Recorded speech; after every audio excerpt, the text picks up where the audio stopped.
सांगलीत काँग्रेसच्या सृजन मेळाव्याला उत्स्फूर्त प्रतिसाद, संघटन बळकटीसाठी नेत्यांचा निर्धार। सांगली जिल्हा काँग्रेस कमिटीच्या वतीने आज जिल्हा कार्यालयात सृजन मेळावा उत्साहात पार पडला। पक्ष संघटन मजबूत करणे, कार्यकर्त्यांमध्ये नवचैतन्य निर्माण करणे आणि आगामी काळात काँग्रेसला अधिक सक्षम करणे या उद्देशाने या मेळाव्याचे आयोजन करण्यात आले होते।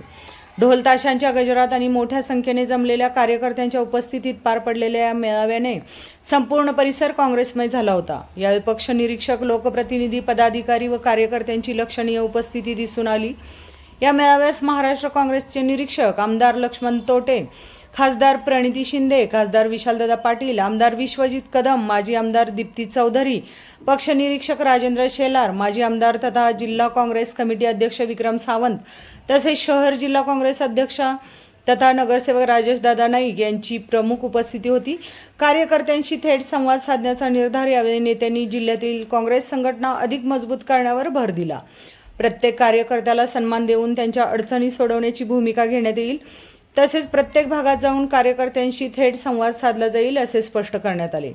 निरीक्षक लक्ष्मण तोटे यांनी दौऱ्यात जिल्ह्यातील प्रत्येक भागात जाऊन कार्यकर्त्यांच्या समस्या जाणून घेऊन पक्षबांधणी अधिक मजबूत केली जाईल असे सांगितले। केंद्र सरकारवर टीका, महिला आरक्षणाचा मुद्दा चर्चेत। खासदार प्रणिती शिंदे यांनी महिला आरक्षणाच्या मुद्द्यावर केंद्र सरकारवर टीका करत ही घोषणा केवळ फसवणूक असल्याचा आरोप केला। महिलांना 33% आरक्षण देण्याचे श्रेय काँग्रेसलाच जाते असेही त्यांनी नमूद केले। काँग्रेसची ताकद पुन्हा उभी करण्याचा विश्वास खासदार विशाल पाटील यांनी सांगली जिल्ह्यात काँग्रेसची ताकद मोठी असून विखुरलेली संघटना पुन्हा एकत्र करून काँग्रेसला बळ देण्याची गरज असल्याचे प्रतिपादन केले। आमदार विश्वजित कदम यांनी काँग्रेसचे जिल्ह्यातील पायाभूत रोपटे मजबूत असून स्थानिक स्वराज्य संस्थांमध्ये पक्षाने आपली ताकद सिद्ध केल्याचे सांगितले। मोठ्या उपस्थितीत मेळाव्याचा समारोप प्रारंभी माजी आमदार विक्रम सावंत यांनी उपस्थितांचे स्वागत केले। मोठ्या संख्येने कार्यकर्ते, नगरसेवक व पदाधिकारी उपस्थित राहिल्याने मेळावा यशस्वी ठरला। या मेळाव्यामुळे सांगली जिल्ह्यात काँग्रेस संघटन पुन्हा सक्रिय होण्याची चिन्हे दिसत असून आगामी काळात पक्षबांधणीला वेग येण्याची अपेक्षा व्यक्त केली जात आहे। अत्यंत खंबीर असं नेतृत्व करतायत आप्पा। आज सातारा जिल्ह्यामध्ये पक्ष संघटनेमध्ये महाराष्ट्र प्रदेशला अशी अनुभवी माणसं संघटनेतली आणि राजकारणातली आपल्या सांगली जिल्ह्याला निरीक्षक म्हणून दिले। त्यांचंही कुठं निराशा होईल असं आपल्याला काही करता कामा नाही। आपण सगळे इथं जमलात, तुमच्या मनापासून आभार मानतो आणि आदरणीय फोटा साहेब आणि आदरणीय प्रणितीजींचे मी मनापासून या ठिकाणी पुन्हा स्वागत करून काँग्रेस पक्षाचा धन्यवाद।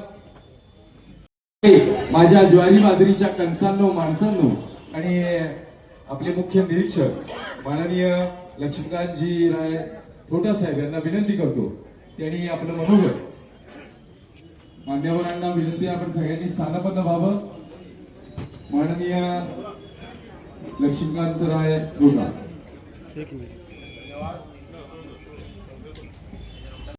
भाजपचे वेगवेगळे जातीमध्ये तेढ निर्माण करून आज वेगळं स्वरूप या निमित्तानं ज्या सर्वसामान्य शेतकऱ्यांच्या असेल, सर्वसामान्य नागरिकांच्या अडीअडचणी सोडवून त्यांना बगल देऊन आज जातीमध्ये भांडण लावण्याचं काम या निमित्तानं होतंय आणि आपल्या पक्षाच्या संघटनेसाठी या येणाऱ्या काळात आपण सगळ्यांनी ताकदीनं काम करायचं आहे।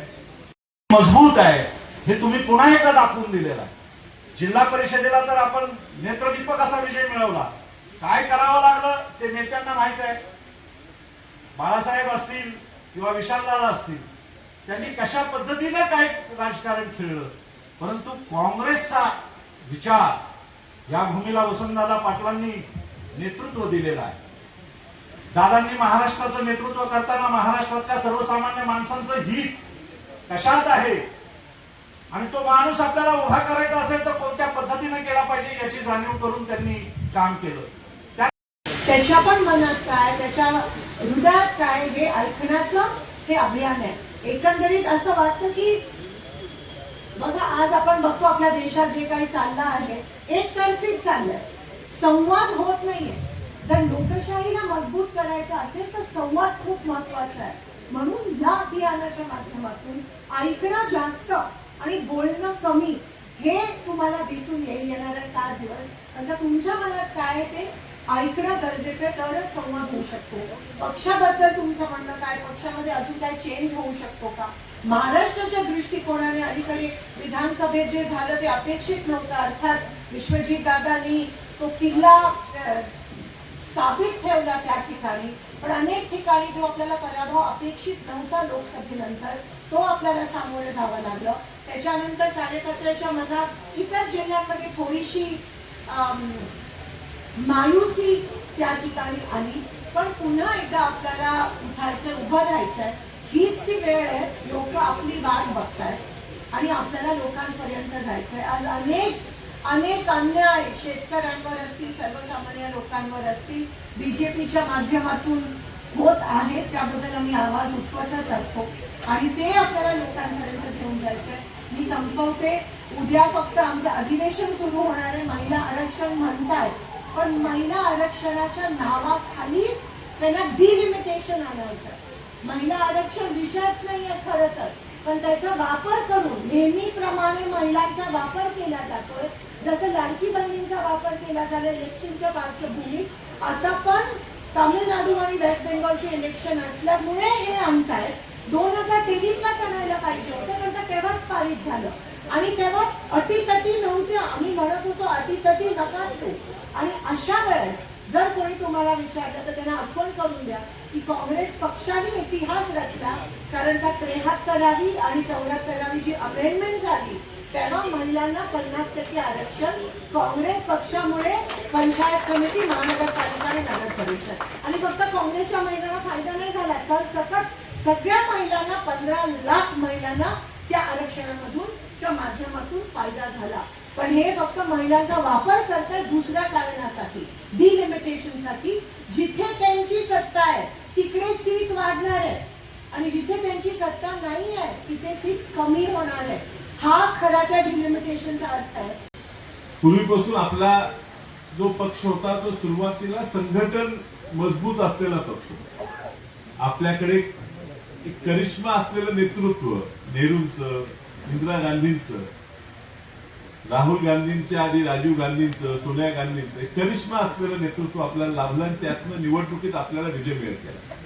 पण तुम्ही सांगली जिल्हा सुद्धा ओळखाल. कदाचित तुम्हाला सगळ्यांना पूर्वीच्या गोष्टी माहित नसतील, पण सांगली जिल्ह्याचं काँग्रेस पक्षाचं संघटन एवढं बळकट होतं की बाहेरच्या जिल्ह्यातनच नव्हे तर बाहेरच्या विभागातनं, विदर्भातनं सुद्धा आपल्याकडे येऊन मला वाटते आमदार विधान परिषदेचे, स्थानिक स्वराज्याचे ह्या ठिकाणून आपण निवडून द्यायचं. विनंती करायची की आपले नेते आदरणीय राहुलजी गांधी हे सातत्याने काँग्रेस पक्षामध्ये काही नवे बदल घडवण्याचा एक प्रामाणिक प्रयत्न करतात. तो प्रामाणिक प्रयत्न ह्यासाठी आहे की जो काँग्रेस पक्षाचा कार्यकर्ता आहे, जो तळागाळात काम करतो आणि तो ग्रामपंचायत स्तरावर असेल, एखाद्या शहरामधल्या वॉर्डातला असेल, एखाद्या जिल्हा परिषद गटात असेल, एखाद्या तालुक्यात असेल, एखाद्या जिल्ह्यातला कार्यकर्ता असेल, या सर्व कार्यकर्त्यांना पक्षाच्या संघटनेमध्ये इथे कसं स्थान मिळेल आणि ते योग्य पद्धतीने कुठल्याही या ठिकाणी दबावाखाली न राहता, कुणाचा वशिला न चालवता, हे कार्यकर्ते जे खरं पक्षाचा झेंडा घेऊन त्या ठिकाणी, त्या राज्यात, जिल्ह्यात, आपल्या शहरात, गल्लीत, बोळात, तालुक्यात, गावात काम करतात, अशा कार्यकर्त्यांची ओळख करून त्यांना पक्षाच्या प्रवाहात चांगल्या पद्धतीने संधी देऊन त्यांना या ठिकाणी आज मोटिवेट करणं, ऍक्टिव्ह करणं, ह्या दृष्टीने हे संघटन सृजन अभियान संपूर्ण देशात त्यांनी राबवलं. Your time, you're also staying away from your state, your family, void days and spending time in Sangli. But I'm telling you, in 2029 when assembly election in Maharashtra will take place, I, on behalf of all our people here and behalf of Vishal Patil, assure you, last time के बाद तो कोई मस्ती हमारे साथ करेगा नहीं, हमारे साथ आते. आणि बरं जे आहे ते सांगायला पाहिजे, पण जरा जास्त वेळ द्या महिलांसाठी. आणि ती काय आता 50% काय 33%, बाकी मी फार काय बोलत नाही म्हणून आता 2-3 दिवसात काय होणार आहे ते कळेल. परंतु अपन सगळे ये पीछे बैठी हुई भी टीम सब बहुत अच्छी एक्सपीरियंस टीम है. जमादार सर है हमारे, जेके बापू जी, उत्तम भाऊ है, उधर बाबा साहेब कोडक जी बैठे, हे सगळे आमचे अनुभवी लोक आहेत.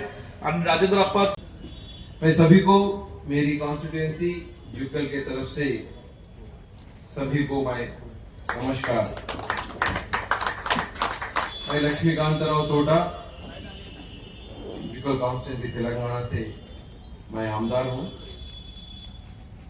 ये संगठन सृजन अभियान बहुत ही महत्वपूर्ण प्रोग्राम है। अपने कांग्रेस संगठन को मजबूत करने के लिए जो अहमदाबाद में एआईसीसी का सेशन हुआ, वहां पे निर्णय लिया गया कि अपने कांग्रेस पार्टी के संगठन को और भी मजबूत करनी चाहिए। एक्चुअली डीसीसी प्रेसिडेंट का जो पद है, वो पद को एक एक्टिव पोस्ट, एक्टिव और पावरफुल बनाने के लिए इस संगठन सृजन की प्लान बनाया गया है। ये संगठन सृजन अभियान एआईसीसी के बहुत ही वरिष्ठ नेतागण राहुल गांधी जी तक इसका एक इम्पोर्टेंट विषय उनसे शेयर किया जाता है।